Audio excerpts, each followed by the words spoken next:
everyone. Welcome to the first episode of a brand new series called I Was There, where we follow Dave Munoz through time into some legendary rock and roll moments from icons, from Freddie Mercury and Queen, Led Zeppelin, etc. The list goes on and on. I'm Chris Grant Jr., and today we're going to get to know Dave, the man, the myth, the legend, because some of the stories that he's been through and the things that he's seen and experienced are out of this world. So Dave, so happy to have you on. How you doing? Thank you very much, Chris. I'm thrilled to be here. So the first question, before we get into all this, who are you?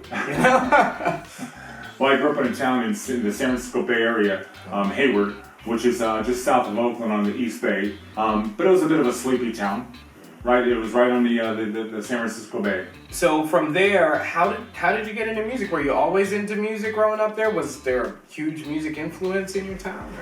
Well, it's funny, with the music, I was one of the bazillion people that saw the Beatles on Ed Sullivan that night, and I was just really kind of captivated by that. And right around that time, I was in grammar school, and they had, pick an instrument. What do you want to play? It was interesting because nobody in my family had ever even thought about playing an instrument. For some reason, I felt compelled to try something, and I wanted something loud, so I became a trumpet player in fourth grade. And played through that as well, and it was interesting. The first time, I can remember like it was yesterday, the first time that I played a concert, even in fourth grade too, just the feeling of the attention from the crowd, and the feeling of the energy, and this was a band that was very elementary, elementary to say the least, but it was a little piece of that, and I thought that was kind of cool. Awesome. So my next question, I guess, would be, how did you get into rock and roll? Like, were they your biggest influences growing up with music? It was actually due to my sister Linda.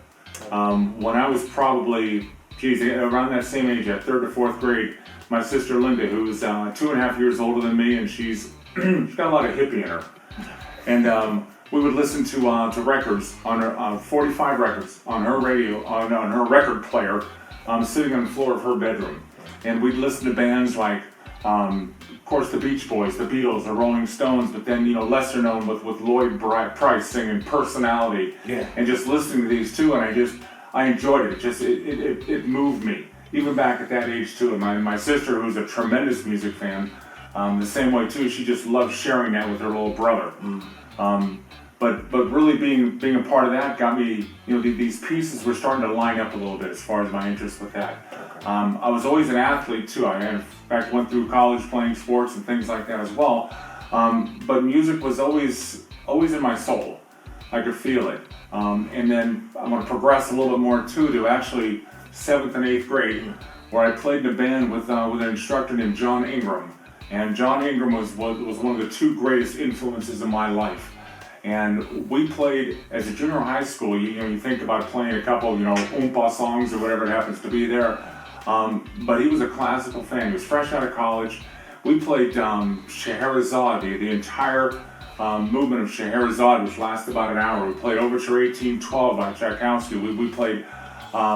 It was just amazing the level of music that we played. And I was fortunate enough to run into John about 2 years ago.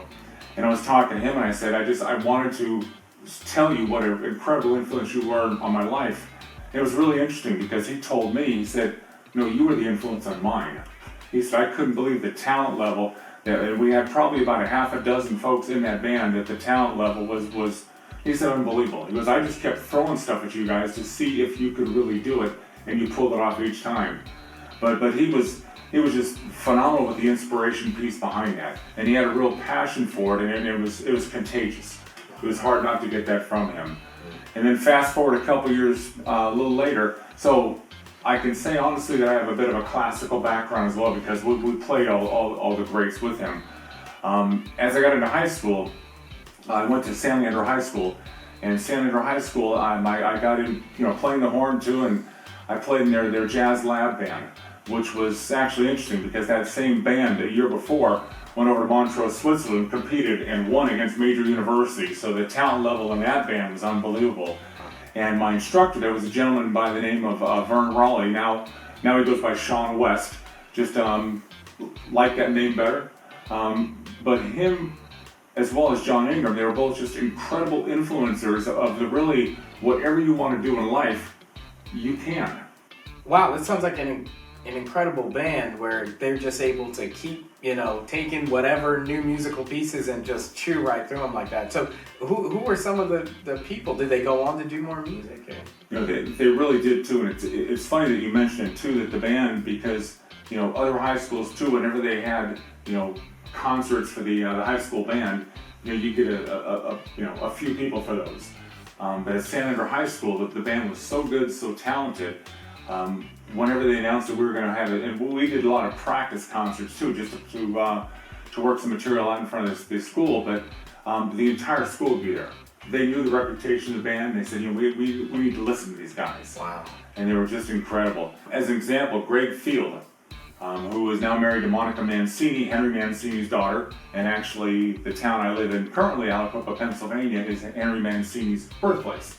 So it's kind of interesting too. But Greg has got, I believe, 8 or 9 Grammys.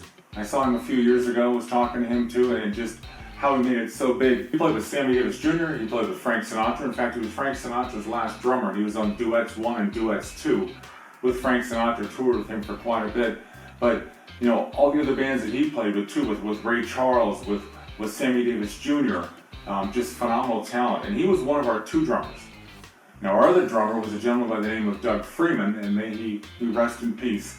Doug was a great guy, but after high school, Doug played with bands like Eddie Money, Iron Butterfly, the Spinners, the Coasters. I mean, it was unbelievable who he was with. And those were our 2 drummers that we had in the jazz band, so it was incredible. Wow.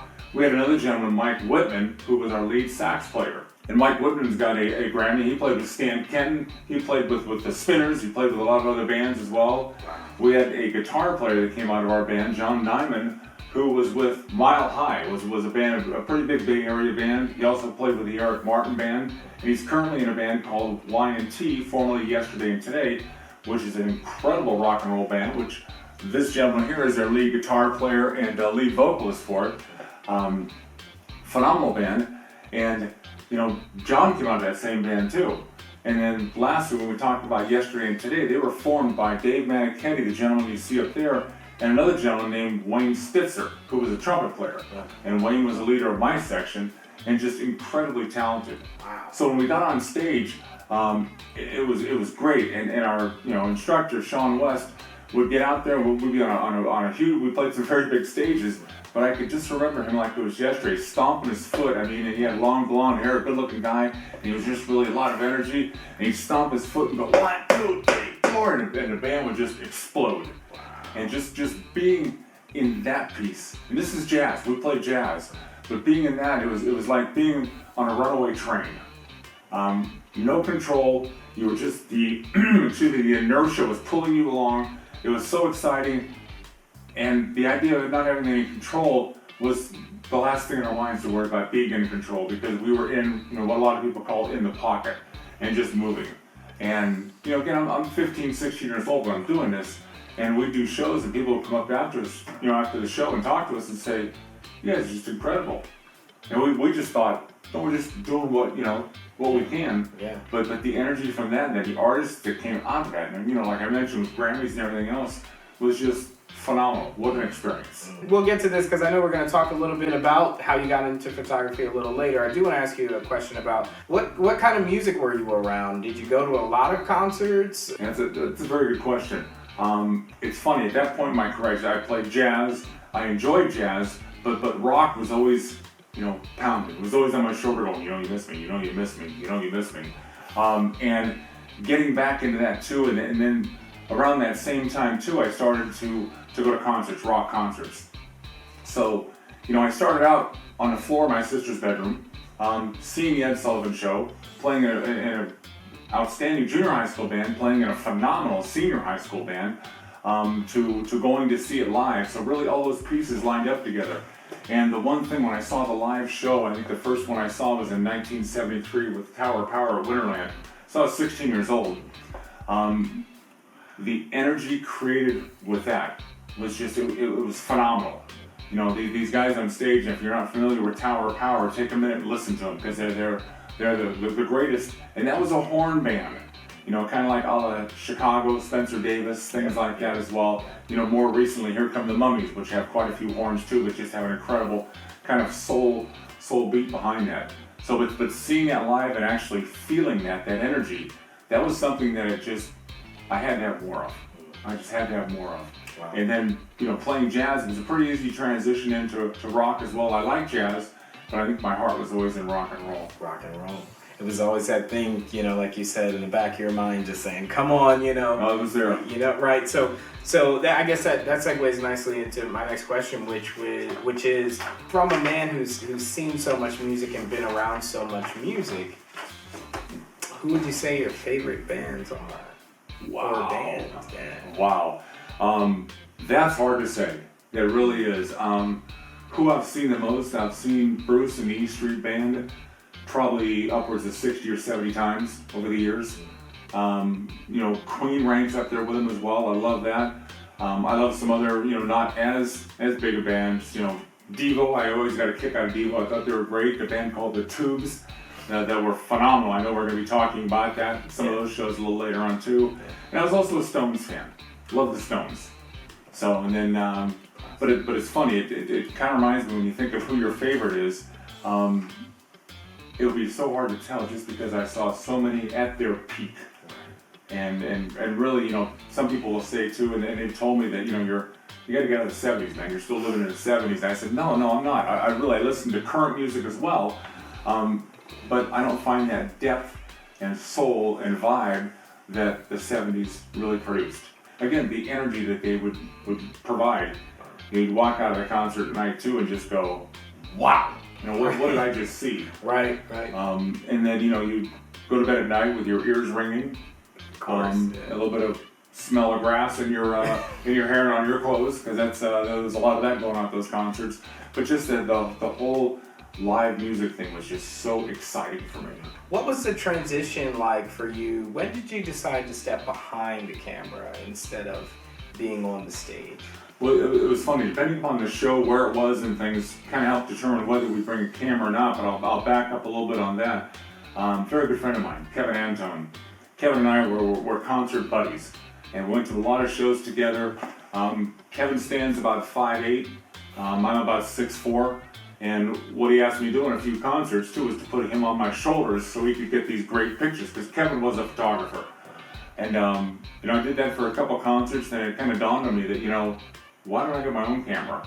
So I decided to get my own too, and Kevin actually taught me all I know about photography with rock concerts too, because, you know, you can see this is my buddy right here that shot every single picture that's on the wall and in the book. Wow, yeah, we got to do an episode on that alone. Oh yeah, for sure, yeah. We'll be talking about that, but I think part of it too was the idea of why don't I just do it myself? Because I've always had a bit of an artistic eye too. So as far as picking up, you know, photographs for that, so yeah, it turned out all right. Yeah, absolutely. Wow, that's fantastic. I mean, your journey sounds incredible just from all the music that you've been around and that you've even made.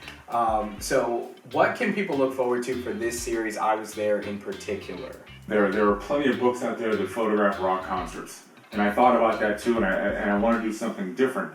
I'm a storyteller, and my wife will attest to you too that 99% of the stories that I tell are factual, even though she didn't believe it in the beginning.